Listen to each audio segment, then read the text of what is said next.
삼하고 나오신 여러분들에게 주님의 크신 은혜가 함께 하기를 축복합니다. 오늘 우리가 읽어가는 성경 본문 스가랴서 4장입니다. 이 4장에서는 5번째 환상의 내용이 주어집니다.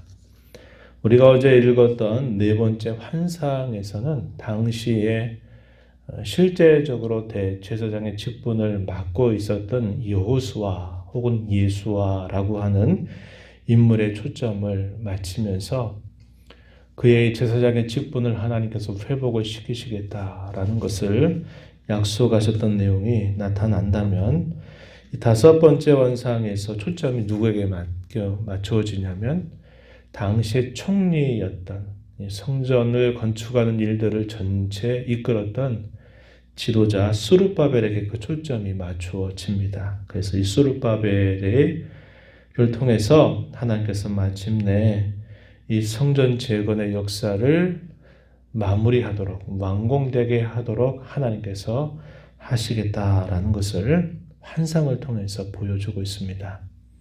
우리가 이러한 말씀이 주어지게 되는 배경에 대해서는 또 다시 한번 생각해 보는 게 도움이 될 거예요. 성전 재건을 시작하고 나서 대적자들의 반대로 인하여 16년이라고 한 긴 시간 동안 성전 재건을 하지 못한 채 주저앉아 있는 그런 상황이었다고 말씀을 드렸습니다. 대적자들은 그들의 주위에 늘 있었고 자신들은 그런 일들을 진행하지 못하는 것 때문에 낙심을 하고 있었고 또 한편으로는 성전을 재건해야 된다라고 하는 그들의 생각이 아주 무뎌진 그런 상태에 있었습니다. 무심해져 버린 상태에 있었다는 거죠. 자신들이 할 일인 줄 알고 시작했던 그 일들이 반대를 맞게 되면서 하지 못하게 된 시간들이 너무나 길게 지나다 보니까 성전을 다시 재건해야 된다라는 생각조차도 하지 못하고 지내고 있는 상황이었습니다.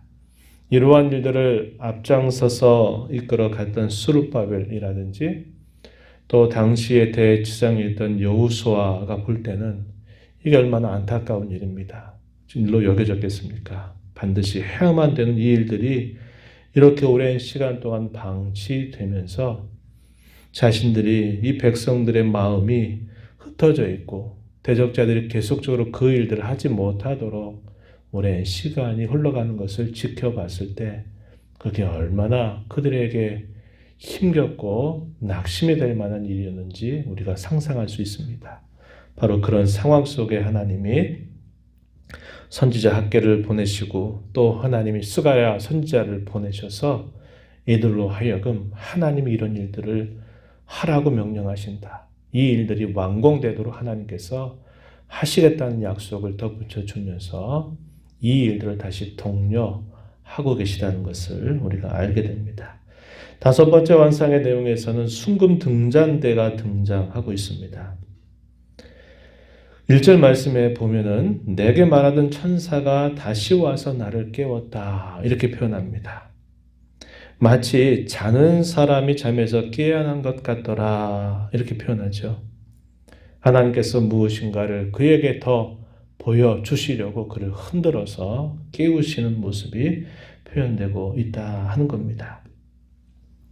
그에게 주어지는 환상의 내용은 순금 등잔대가 눈에 들어오게 되는데요. 2절 보면 내가 보니 순금 등잔대가 있는데 그 위에는 기름 그릇이 있고 또 그 기름 그릇 위에는 7 등잔이 있고 그 기름 그릇 위에 있는 등잔을 위해서 관 7개가 연결되어 있는 모습이 보여지게 됩니다. 그리고 그 옆에 좌우편으로 2 감람나무가 있는 것을 그가 보게 돼요. 그래서 그것을 그대로 묘사를 해주고 있습니다.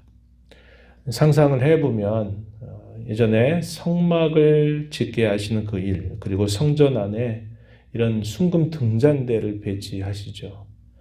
7개의 등잔들이 있게 되면서 거기가 관으로 연결이 되어 있고 그 등잔 밑에 등잔 받침대가 있습니다. 그리고 이 환상에서 특별한 것은 기름을 공급해 주는 감람나무가 좌우편에 하나씩 있다라는 것을 보여줍니다. 이것은 우리가 잘 아는 바와 같이 세상을 밝게 비추는 교회의 역할 혹은 사명을 보여주는 하나의 상징을 보여주고 있습니다. 그것을 금으로 만들게 하신 것은 변치 않는 분명한 사실임을 그것을 보여주기 위해서 그렇게 만들게 하셨던 겁니다. 이 광경을 보면서 그것을 그대로 묘사를 하게 됩니다. 그러면서 이것이 무슨 뜻입니까? 라고 천사에게 묻자 천사가 대답하기를 6절 말씀에 보니까 그가 내게 대답하여 이르되 여호와께서 스룹바벨에게 하신 말씀이 이러하니라. 만군의 여호와께서 말씀하시되 이는 힘으로 되지 아니하며 능력으로 되지 아니하고 오직 나의 영으로 된다. 이런 말씀을 전달해 주십니다. 우리가 잘 기억하는 말씀 중에 하나일 거예요. 힘으로 능으로 되지 않고 오직 여호와의 영으로 말미암아 이 일이 된다. 이렇게 말씀을 주십니다. 조금 전에 말씀드렸던 그런 역사적인 배경이 있었어요. 스룹바벨이 전체적으로 이 성전 건축한 일들을 앞장서서 하다가 대적자들을 만나서 이 일들이 진행되지 않게 되는 그런 상황이었다는 겁니다. 이게 이제 불가능한 일처럼 보여진다 이 말이죠. 사람의 눈에는 이제 더 이상 성전을 재건한다는 일들, 시작한다는 일들은 이제 불가능한 일처럼 여겨진 겁니다. 이젠 더 이상 할 수 없는 일이다. 주저앉아 있는 그런 상황 속에 하나님이 이 환상을 통해서 스룹바벨을 독려하시는 겁니다. 스룹바벨아, 이것은 내 힘과 지혜와 능력으로 될 일이 아니다. 이 백성들의 힘으로 될 일이 아니다. 이것은 오직 나의 영으로 말미암아 되어지는 일이다 라는 사실을 분명하게 이야기를 해 주시는 겁니다. 그러면서 7절에 보니까 이렇게 말합니다. 큰 산아 네가 무엇이냐? 내가 스룹바벨 앞에서 평지가 될 것이다. 이렇게 말씀을 주고 계십니다. 이 큰 산, 뭘 상징할까요? 반대입니다. 대적자들의 반대로 인해서 성전을 재건한 일들이 중단돼 버린 그런 상황을 말하죠. 방해물, 대적자들, 이것을 큰 산이라고 이야기했습니다. 저 큰 산을 우리가 넘어갈 수 없다. 대적자들의 반대, 주저앉아 있는 이런 상황을 극복할 수 없다라고 생각하기 쉬운데 그것을 두고 뭐라고 말하냐면 스룹바벨 앞에서 너는 평지가 될 것이다. 이 말은 하나님께서 모든 역경과 어려움과 모든 반대, 방해거리들을 하나님께서 다 그것을 흩어버리실 것을 이렇게 약속하시는 말씀입니다.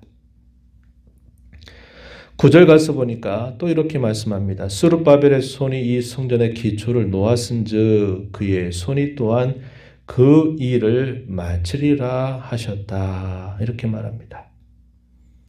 이 일을 다시 시작하게 하시고 이 일이 완공되도록 하실 것이다. 이야기합니다. 실제적으로 이렇게 학개와 스게라 선지자를 통해서 중단되어져 있었던 이 성전 재건의 역사가 이제 이들을 통해서 다시 그 백성들의 마음을 독려하시게 되면서 4년이 지나게 되어서 이 성전이 완공되게 된다는 것, 이게 이제 실제적인 역사 가운데 있었던 일이었습니다. 하나님의 이런 약속이 먼저 주어졌다고 하는 거예요. 이 말씀은 장차 문자적으로 스룹바벨 성전이 완공된다라는 사실들을 뛰어넘어서 이것이 우리에게 보여주는 것은 뭐냐면 이 땅의 눈에 보이는 성전 넘어서 참 성전이 되시는 예수 그리스도 메시아께서 이 땅에 오셔서 이 성전의 사역을 완공하신다, 마친다라는 것을 보여주시는 말씀이기도 합니다.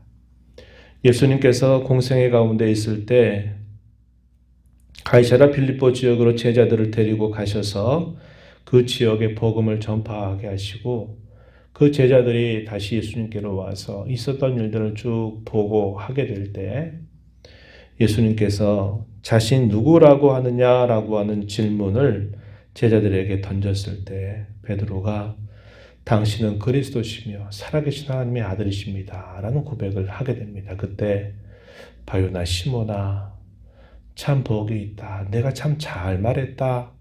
이것을 알게 하시니가 하나님께서 너에게 알게 하신 것이다 라고 이야기하면서 내가 너의 신앙의 고백 위에 내 교회를 세울 것이다 라고 이야기를 하십니다. 근데 이 교회라고 하는 말이 처음 등장해요. 이 교회를 세운다 이 말은 그리스도의 죽으심과 부활을 통해서 이제 교회를 세우실 것을 약속하시는 말씀이죠. 그래서 이 환상을 통해 주어진 이 말씀의 내용은 스룹바벨을 통해서 스룹바벨 성전이 완공되는 것만이 아니라 장차 하나님께서 눈에 보이는 성전이 아닌 참 성전을 세우신다 하는 것을 보여주는 예언의 말씀이 되기도 한다는 겁니다. 10절에 보면 작은 일의 날이라고 멸시하는 자가 누구냐 이렇게 질문을 합니다. 작은 일의 날 뭘까요? 성전을 재건하는 일들이 중단되어져 있는 그런 상황, 더 이상 그것은 가능하지 않아. 다시 재건할 수 없어. 그 상태로 주저앉아 버리고 말 거야 라고 생각하는 그런 것들을 여기 작은 일의 날이라고 표현을 해줍니다. 스룹바벨의 손에 다림줄이 있음을 보고 사람들이 기뻐하게 될 것이다. 이어지는 말씀에 또 소개가 되죠. 다림줄이 있다. 이 말은 건축을 다시 시작할 수 있도록 그 일들이 시작되게 될 것을 사람들이 보고서 기뻐하게 될 것이다. 이렇게 약속의 말씀을 주고 있다는 겁니다. 그러면서 이러한 말씀을 들었던 스가랴가 그러면 그 곁에 서 있는 두 감람나무는 뭘 뜻합니까? 라고 묻습니다. 그러자 대답하시는 말씀 14절에 보니까 이는 기름 부음 받은 자 둘이다.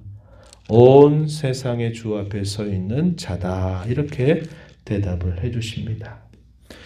실제적으로 이 문자적으로 이 말씀의 의미는 뭐냐면 대제사장이었던 여호수아와 그리고 당시 정치 지도자였던 스룹바벨을 나타내는 말입니다. 제사장과 왕의 역할을 맡은 자 둘을 기름 부음 받은 자 둘로 이야기합니다. 이들이 온 세상의 주 앞에 서 있는 자, 이들이 하나님의 뜻을 순종하게 될 것이다 라는 사실을 이걸 통해서 이야기를 해주고 있습니다. 이 두 가지가 결국 멀리 보여주고 있는 내용은 뭐냐? 하나님께서 보내신 메시아께서 대제사장이시면서 왕으로서 자신에게 주어진 그 역할을 온전하게 감당하게 될 것, 그것을 내다보게 해주는 말씀이죠. 그리고 이 예언의 말씀들이 예수 그리스도께서 이 땅에 오셔서 우리의 대제사장으로 우리를 위한 중보의 사역을 완성하시게 되고 왕으로서 자기 백성들을 다스리고 계시다는 것을 통해서 우리에게 이 말씀을 기억나게 해주는 겁니다. 오늘 코로나 상황을 우리가 겪어가면서 교회가 많이 어려움에 처했다는 것은 우리가 잘 알고 있는 부분이고, 교회가 어려움에 처했다 이 말은 교회를 이루고 있는 성도 한 사람 한 사람의 삶 속에 많은 어려움이 있다는 것을 우리에게 보여주는 말입니다. 다시 우리의 신앙이 다져지고 우리의 신앙이 회복돼야 될 시점에 놓여 있습니다. 우리의 생각으로 우리의 모습으로 이 상황이 언제까지 계속될런지, 이러다가 결국 주저앉아 버리는 것이 아닌지, 이런 많은 염려거리들이 우리에게 있지만 사람의 힘과 능으로 되는 일이 아니라 우리 안에 내주하시는 성령께서 우리를 도와주셔야만, 우리를 도와주신다면 우리는 이 일들을 감당할 수 있게 된다는 겁니다. 어느 때보다도 우리의 지혜와 힘을 의지할 때가 아니라 우리의 능력이 되시는 성령 하나님을 더 의지하고 찾고 구해야 될 때가 바로 지금임을 우리가 깨닫습니다. 이런 성령의 은혜를 간절하게 구하면서 그 말씀을 잘 따라 걸음을 걸어가는 우리 자신과 온 교회가 되게 해달라고 간절히 기도하시고 힘써간 저와 여러분이 되기를 바랍니다. 받은 말씀을 생각하시면서 기도하시고 저희 교회들이 이 땅의 성도들이 다시 힘을 얻어서 교회의 본분과 사명을 잘 감당할 수 있도록 그런 역할들 감당하도록 기도해 주시기를 부탁을 드리고요. 저녁에 기도의 수요 예배를 위해서 함께 기도해 주시기를 바랍니다. 하나님 아버지, 오늘도 저희에게 생명과 호흡을 허락하셔서 숨을 쉬며 또 오늘도 하루의 첫 시간 주 앞에 저희들을 세워 주셔서 감사합니다. 오늘도 말씀하시는 하나님 앞에 또 나와서 오늘 그 옛날 어려움에 처해져 있었던 이스라엘 백성들에게 하나님이 약속을 하시면서 그들에게 소망을 주시고 주셨던 소망의 말씀을 이루어 주셨던 그 이야기들을 우리가 다시 한번 읽으며 이 코로나 상황 속에 있는 이 땅의 교회와 저희들의 삶을 향하신 하나님의 뜻이 무엇인가를 또 한번 생각하게 하시니 감사합니다. 내 힘으로 내 능으로 되는 일이 아니라 오직 나의 영으로 말미암아 된다라고 말씀하시고 큰 산이 평지와 같이 평평하게 될 것이라고 이야기하고 다시 주의 뜻을 행하는 일들이 작은 일에 날처럼 여기며 멸시하는 자들 앞에서 결코 그렇지 않다는 것을 저희에게 말씀해 주시오니 이 말씀을 저희 마음에 잘 새겨서 우리의 힘과 지혜를 의지하고 나아가는 걸음이 아니라 저희 안에 내주하시고 이끄시는 성령의 인도하심을 능력을 의지하며 수종들어 나가는 저희 모두가 되게 해주시기를 간절히 바랍니다. 너의 보좌 앞에 나와서 아버지 은혜를 간절하게 구하는 모든 간구를 주께서 들어주시고 가장 좋은 것으로 응답하여 주시옵소서. 귀하신 예수님 이름으로 기도하옵나이다. 아멘.